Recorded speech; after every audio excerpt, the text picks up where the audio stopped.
Oi, nós vamos falar hoje, vamos discutir um pouquinho sobre um texto, tá? Eu vou ler e a gente vai discutir. É um texto de Anthony Robbins, no livro Desperte o Seu Gigante Interior, né? O texto, ele traz o seguinte: eles não precisavam de uma razão,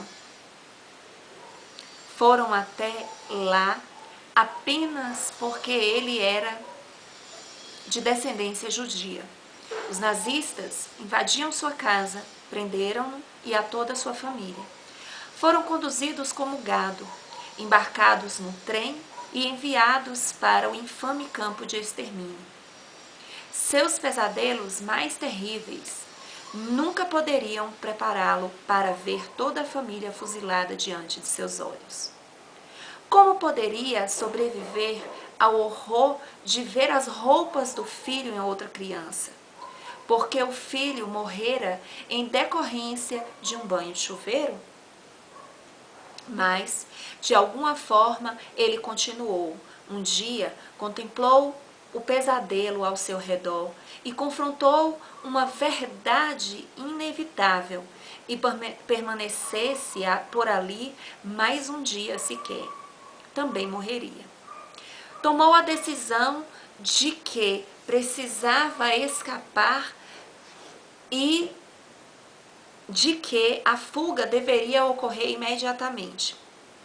Não sabia como, apenas sabia que tinha que escapar.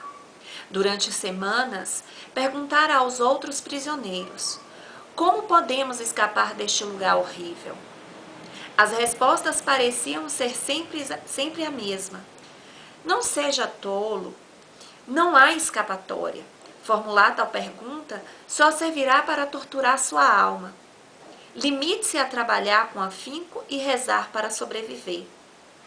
Mas ele não podia aceitar isso. E não aceitaria. Tornou-se obcecado pela ideia de fugir. E mesmo quando as respostas não faziam qualquer sentido, continuou a se perguntar muitas vezes: como posso fugir? Tem de haver um meio. Como posso sair daqui vivo, saudável e hoje? Dizem que quem pede, receberá. E por algum motivo, naquele dia, ele obteve sua resposta. Talvez fosse a intensidade com que formulou a pergunta, ou talvez fosse o seu senso de certeza de que agora chegou o momento.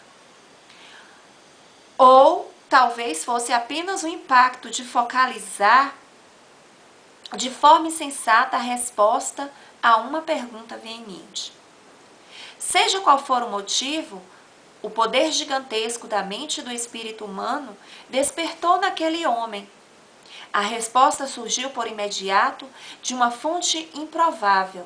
O cheiro repulsivo de carne humana em decomposição. Aos poucos passos do lugar em que trabalhava, ele viu uma enorme pilha de cadáveres. Na traseira de um caminhão, homens, mulheres e crianças que haviam sido retirados das câmeras de gases.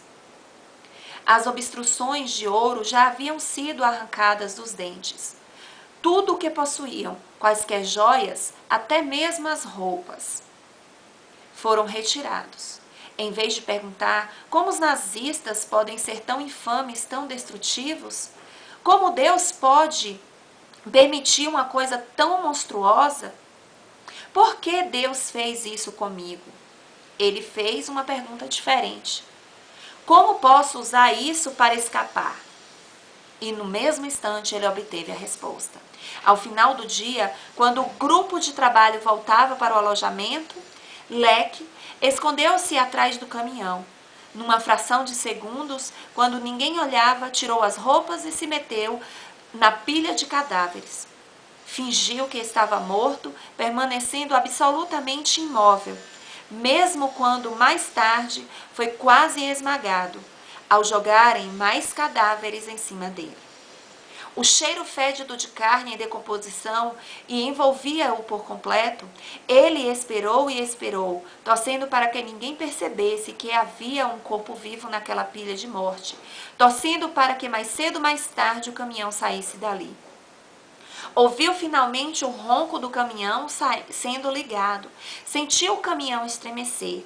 Depois de algum tempo, o caminhão parou em um solavanco e despejou a macabra carga, dezenas de mortos e um homem vivo, fingindo ser um cadáver, numa enorme cova aberta fora do campo de extermínio.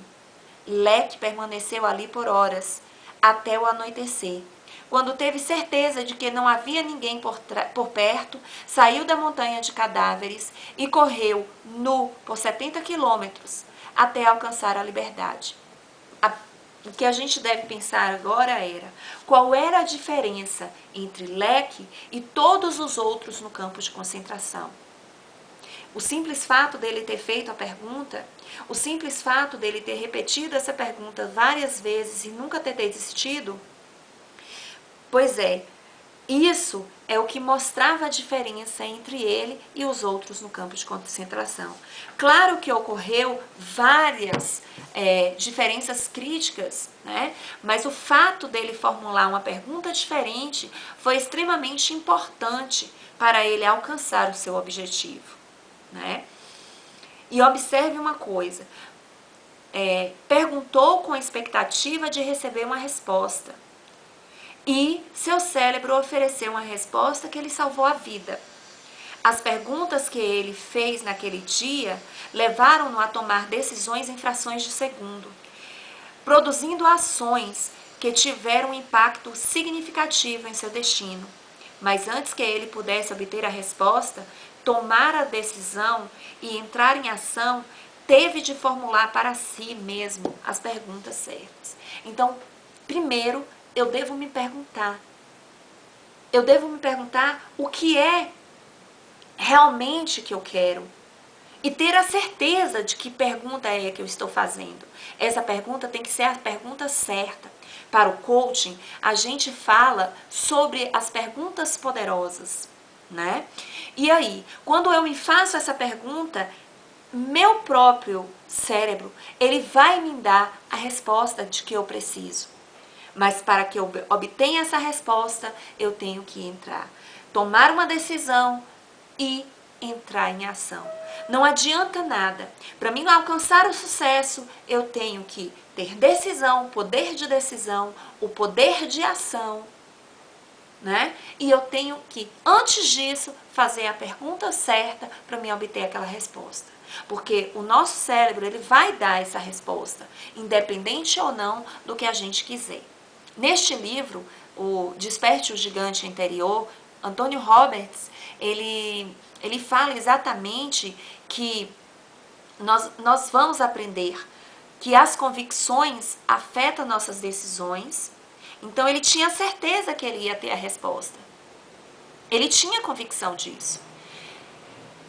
Nós tomamos nossas decisões e tem que ser rápido, essas decisões elas não podem esperar. E aí a gente tem que agir. Agir o rumo da nossa vida e assim o nosso supremo destino. A gente consegue mudar o destino conforme o que a gente está planejando. Só que nós temos que fazer as perguntas certas, né? Mas toda essa influência são um produto do pensamento, de maneira como seu cérebro avaliou e criou significado ao longo de toda a sua vida.